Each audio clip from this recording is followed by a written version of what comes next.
O título pede uma pergunta que atravessa séculos como um sussurro maldoso num corredor de palácio. O que acontece quando você ri do homem errado? E esse homem é o imperador de Roma? Imagine a cena. Um salão iluminado por tochas, vinho derramado como sangue barato sobre mármore frio, risos saltando entre as colunas como corvos. E no centro, não um rei sábio, não um pai do povo, mas um jovem com os olhos fundos de febre e orgulho, Calígula. O herdeiro que Roma aplaudiu como salvador e pouco depois começou a temer como se fosse uma tempestade com nome próprio. Só que naquela noite, a noite em que alguém ousa zombar da calvície dele, o ar muda. A gargalhada vira engasgo, porque há um tipo de insulto que não fere a pele, fere o trono. E quando um César se sente pequeno, ele tenta crescer do único jeito que conhece, fazendo o mundo inteiro encolher. Você está prestes a ver algo que quase ninguém repara quando conta a história desse imperador. Por trás da crueldade lendária, existia uma vaidade nervosa, quase infantil. E, ao mesmo tempo, uma máquina de punição real, histórica, com leis, guardas, tribunal, exílio, confisco, humilhação pública. Roma não era só espadas e glória. Era um palco onde a honra valia mais que ouro, e o ridículo podia matar. Mas o que ninguém te avisa é que, no topo do império, o ridículo não é piada, é sentença. E quando o riso aponta para a cabeça de Calígula, ele responde mirando no pescoço de quem riu. Pensa nisso por um segundo. O homem mais poderoso do mundo conhecido, dono de legiões, de navios, de templos e moedas com o próprio rosto, acordando e lembrando de uma palavra, uma risadinha, um olhar atravessado, um comentário baixo. Pequeno demais para um imperador. Grande demais para um homem comum suportar. E é aí que mora o perigo. Porque a história de Calígula não é só sobre loucura. É sobre o sistema perfeito para transformar capricho em decreto. Segundo os registros antigos, especialmente Suetônio e Cássio Dio, que escreveram sobre os Césares e seus horrores, Calígula tinha um relacionamento doentio com imagem, honra e controle. Dizem que ele odiava ser encarado de certos ângulos. Detestava comentários sobre aparência. E há relatos de que ele condenava a gente por coisas que numa rua qualquer virariam apenas uma briga. No palácio, virava um desaparecimento. Agora imagina o peso dessa pergunta. Se um homem assim ouve que estão rindo da calvície dele, ele pune como? Com uma execução rápida? Ou com algo pior? Uma vingança lenta, teatral, feita para ensinar Roma a nunca mais rir de um César. Porque Roma aprendia por exemplos. E Calígula adorava dar exemplos. E é aqui que eu te prendo pelo colarinho da história. Não foi só sobre cabelo. Foi sobre humilhação. Sobre transformar um detalhe do corpo em motivo de terror coletivo. Foi sobre deixar claro, para senadores e cortesãos, que a língua é mais perigosa que a espada, e que ele, Calígula, controlava as duas. Se você continuar comigo até o fim, você vai enxergar como um insulto aparentemente pequeno se encaixa num reinado curto e explosivo, marcado por medo, espetáculos e paranoia. E vai perceber como a própria Roma ajudou a criar o monstro que depois tentou destruir. Mas antes de qualquer sangue, antes de qualquer castigo, tem o instante exato em que a piada nasce, e o imperador decide que aquilo não vai morrer no ar. Vai morrer em alguém. O riso nasceu pequeno. Um som curto, quase inocente, perdido entre taças tilintando e passos de sandálias no mármore. Mas em Roma, no coração do palácio, nada é inocente. A piada veio de lado, como lâmina escondida na manga. Um comentário baixo, desses que o sujeito fala olhando para o vinho, fingindo que foi o vento. Dizem que o César anda perdendo mais do que soldados, anda perdendo a coroa antes mesmo de colocar. E alguém soltou um sopro de riso. Outro acompanhou. 3 respirações depois, o salão inteiro pareceu respirar diferente. porque Calígula não riu. Ele ficou imóvel, com o rosto meio iluminado pela chama da tocha, meio engolido pela sombra. E quando ele virou o olhar, não foi como um homem que ouviu uma ofensa. Foi como uma fera que sentiu cheiro de sangue. Ele não explodiu. E isso foi o mais assustador. Calígula apenas passou a língua nos lábios, devagar, como quem prova o próprio gosto. A mão dele brincou com a borda da taça, sem pressa. Um gesto mínimo. Só que, naquele mundo, gesto mínimo era comando. Os guardas, encostados discretamente entre colunas, endireitaram o corpo. Os senadores engoliram seco. O banquete continuou, mas agora parecia uma peça encenada por gente que esqueceu as falas. E no meio desse silêncio que ninguém ousava admitir, Calígula soltou uma frase tão calma que gelou mais do que grito. Roma tem uma língua muito solta. Às vezes a língua precisa aprender a pesar as palavras. Naquela época, o império já tinha visto imperadores severos, já tinha visto políticos cair por intriga, mas Calígula trouxe outra temperatura para o poder. Ele misturava o teatro com a punição. E isso não é fantasia moderna. Os cronistas antigos descrevem um reinado em que o imperador brincava com a vida alheia como quem vira uma moeda. Suetônio fala de humilhações e caprichos cruéis. Cássio Dio descreve o clima de medo e a instabilidade dentro da elite. E mesmo que os detalhes exatos de uma piada sobre calvície sejam às vezes narrados com exagero ou versões diferentes, existe um núcleo histórico sólido.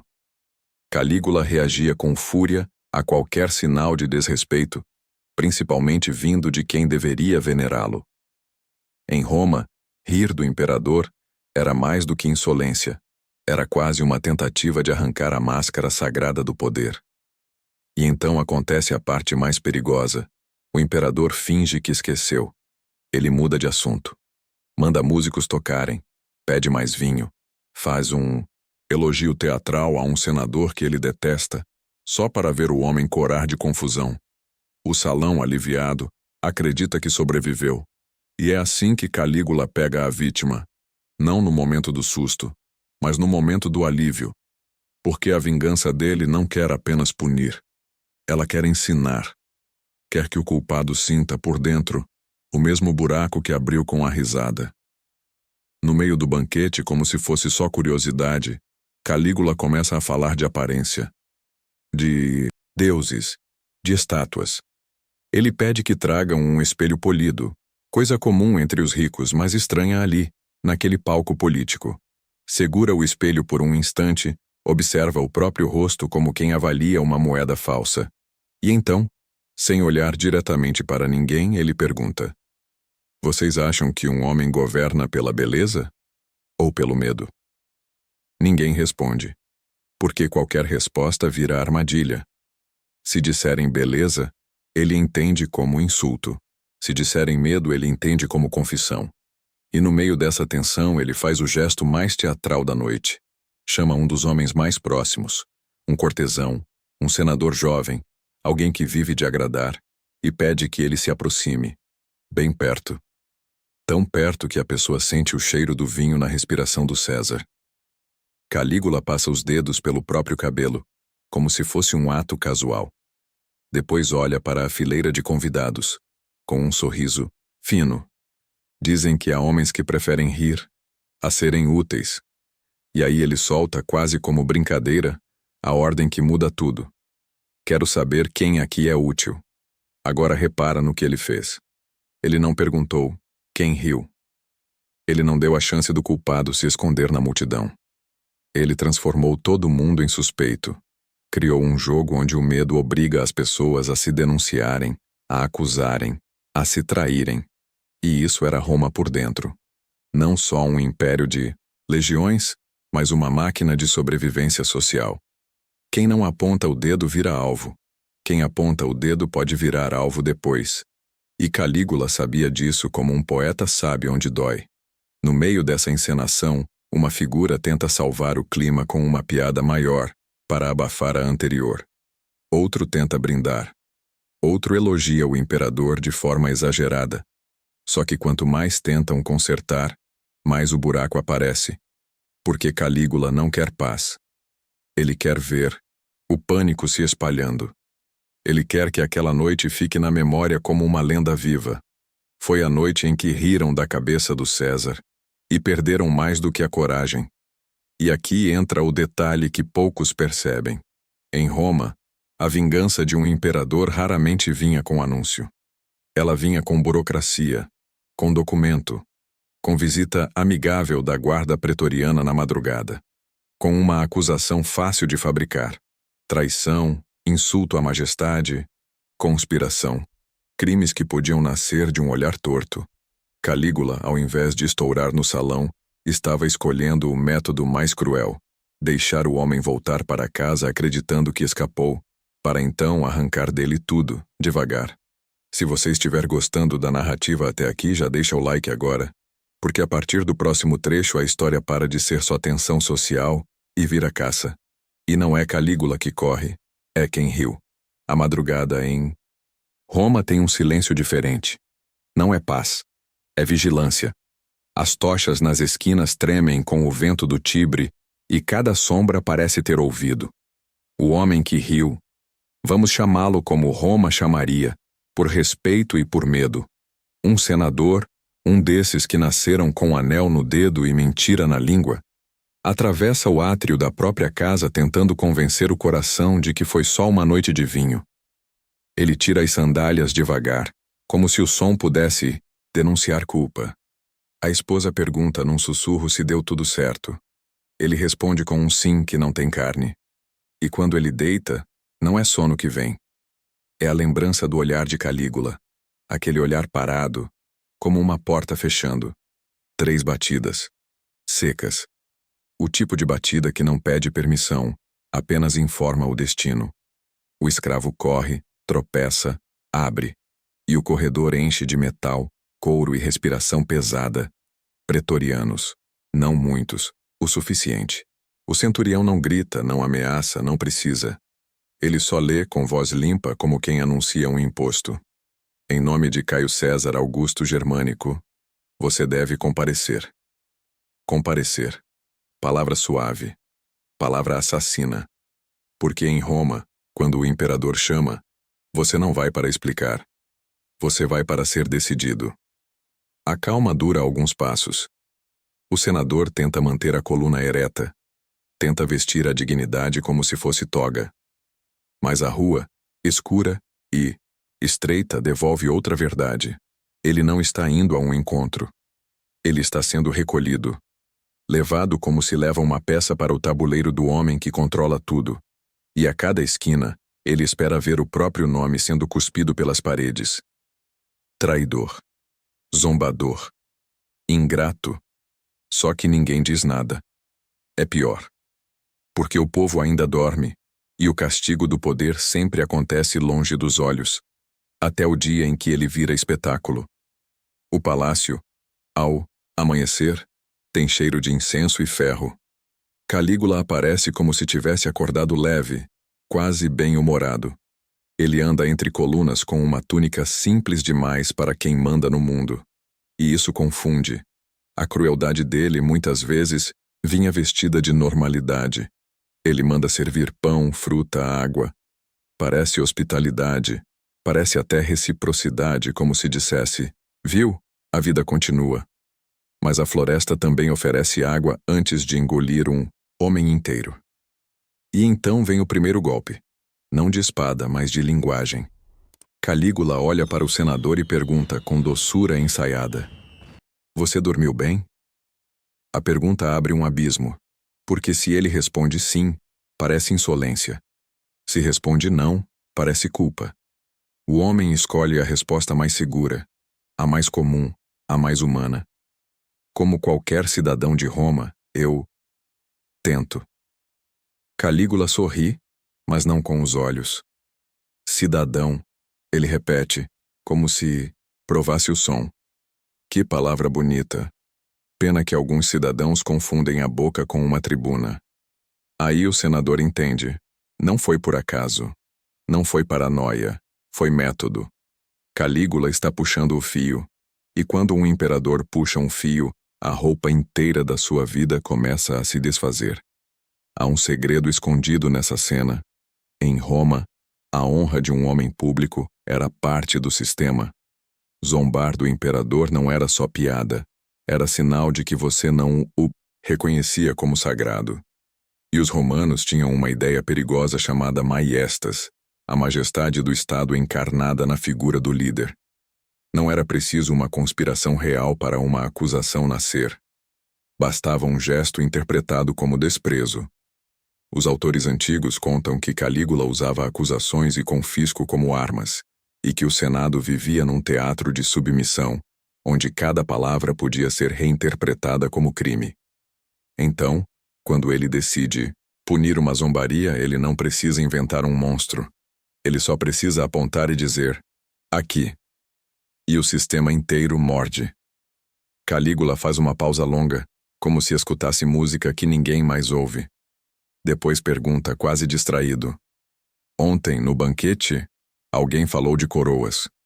Ele diz coroas do jeito que faz parecer que está falando de flores. O senador sente a boca secar. Ele tenta negar com elegância, tenta fingir que não ouviu, tenta dizer que o vinho confunde.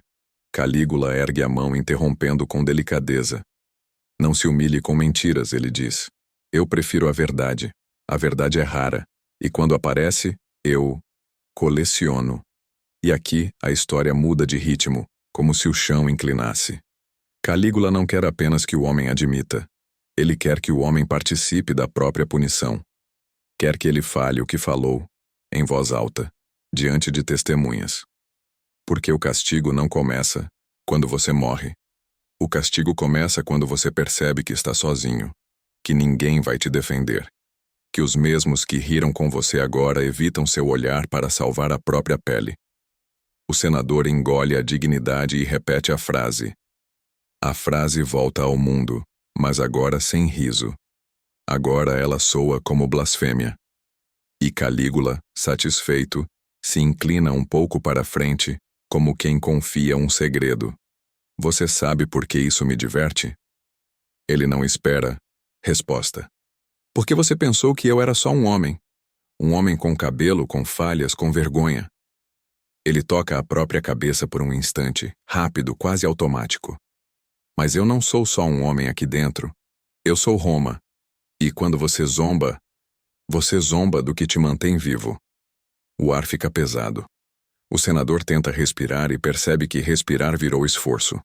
Calígula então faz a pergunta que abre a porta da vingança verdadeira. Você acha que merece perdão ou exemplo? Perdão ou exemplo? Uma escolha falsa, porque qualquer uma das duas termina em dor. Se ele pede perdão, se ajoelha e confirma a superioridade absoluta do César. Se ele pede para ser exemplo, aceita o destino e vira mártir involuntário. E Calígula adora as duas opções porque as duas alimentam o mesmo monstro, o medo. A revelação vem como punhal escondido. Calígula não está irritado apenas com a calvície. Ele está caçando o que a piada representa, o risco de que Roma volte a rir dele em público, de que o Senado volte a se sentir dono do jogo. Porque, por trás dos banquetes e das estátuas, existe a paranoia. Muitos imperadores morreram cedo, e Calígula sabia disso. A cada risada ele ouvia a palavra conspiração batendo no fundo da mente. E então, num tom quase casual, ele dá a ordem que parece pequena, mas é devastadora. Quero que você seja visto. Só isso. Visto. Não morto. Não preso para sempre. Visto. O centurião entende na hora. Ser visto em Roma podia significar humilhação pública, desfile forçado, perda de status, confisco de bens, exílio ou algo pior.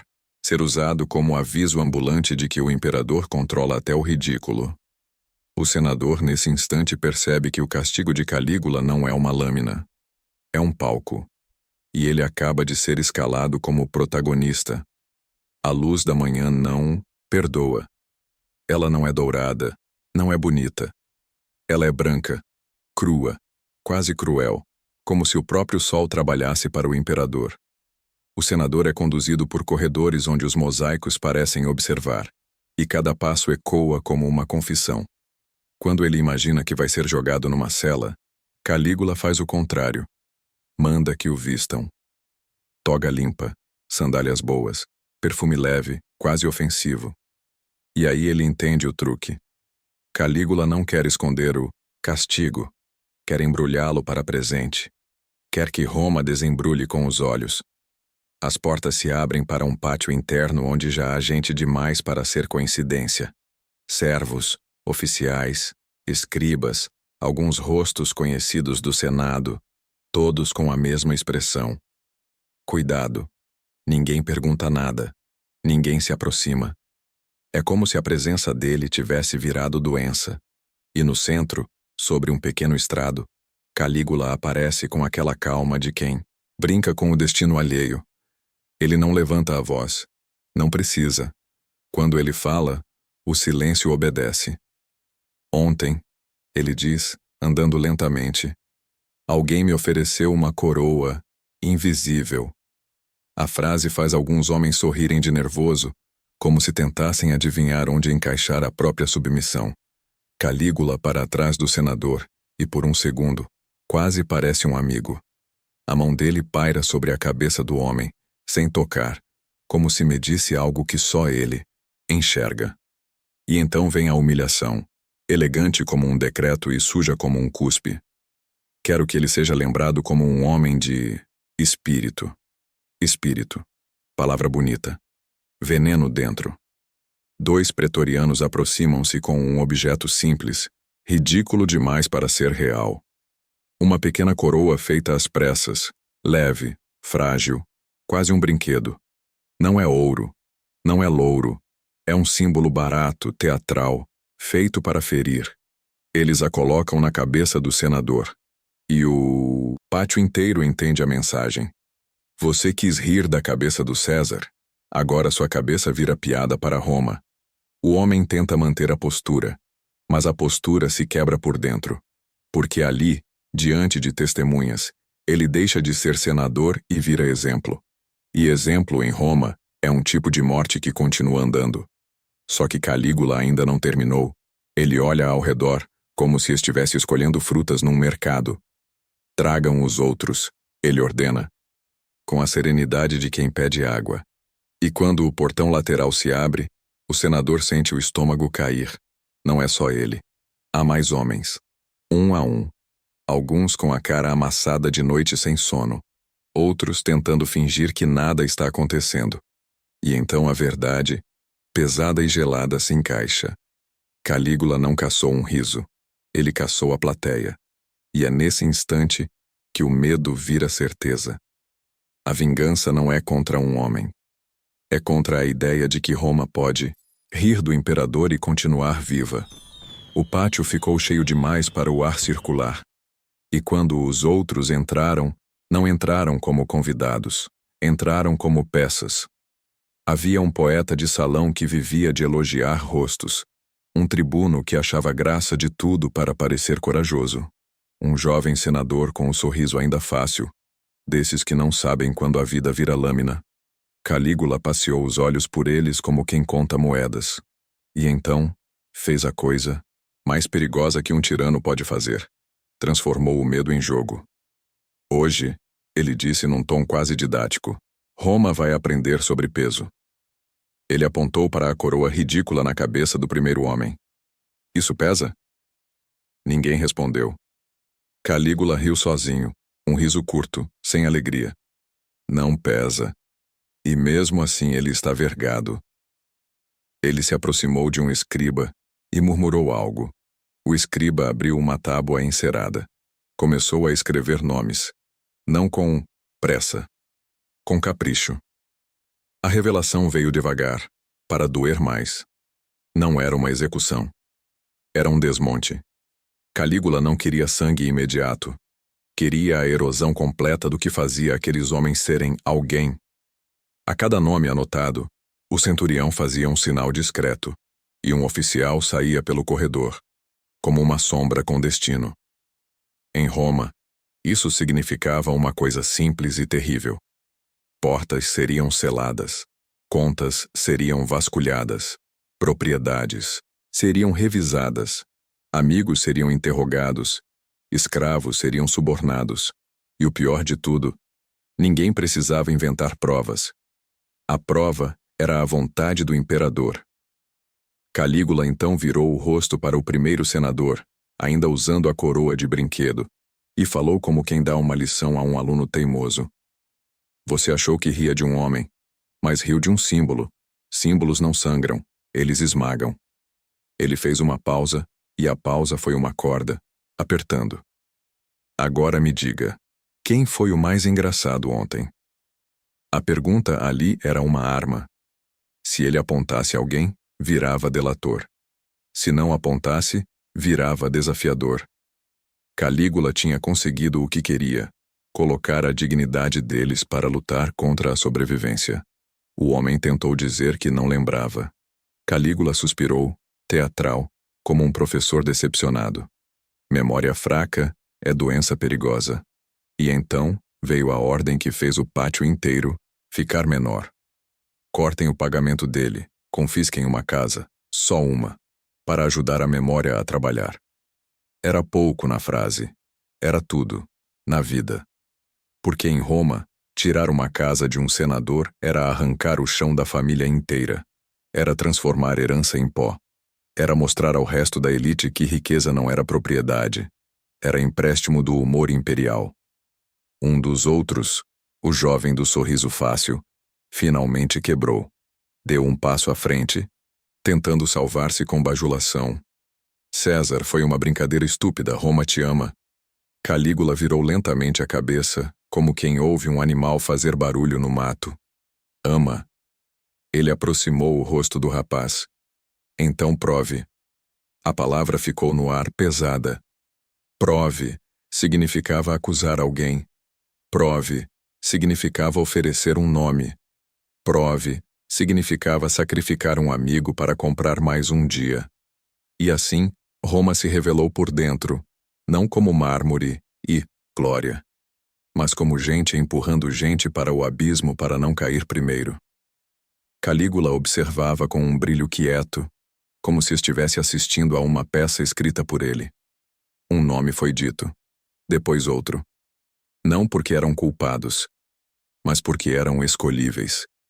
E a cada nome, Calígula ficava mais sereno, como se a serenidade dele fosse alimentada pelo desespero alheio. Quando tudo terminou, não houve sangue no pátio. Houve algo pior. Silêncio e ruína anunciada. Os homens foram liberados com o mesmo tom burocrático com que tinham sido trazidos. Podem ir. Podem ir. Para casas que já não seriam suas. Para famílias que perguntariam por quê. Para amigos que cruzariam a rua ao vê-los. Para noites em que qualquer batida na porta viraria sentença. Calígula ficou sozinho por um instante, olhando a própria mão, como se ainda sentisse a textura daquele insulto. E então, quase como quem conversa com a sombra do pai, ele murmurou uma frase que ninguém teve coragem de registrar em voz alta, mas que parece caber perfeitamente na alma do reinado dele. Se rirem de mim, que riam com medo. E a história não fecha com justiça. Fecha com um arrepio. Porque Calígula não duraria muito, os mesmos corredores que ecoaram o poder dele um dia ecoariam conspiração, e Roma provaria que até um César pode cair. Mas naquela manhã, no pátio, uma coisa ficou plantada como semente amarga. Não era a calvície que doía. Era a ideia de que um imperador podia ser diminuído por uma gargalhada. E quando um homem no topo decide que nunca mais será pequeno, ele tenta arrancar o riso do mundo.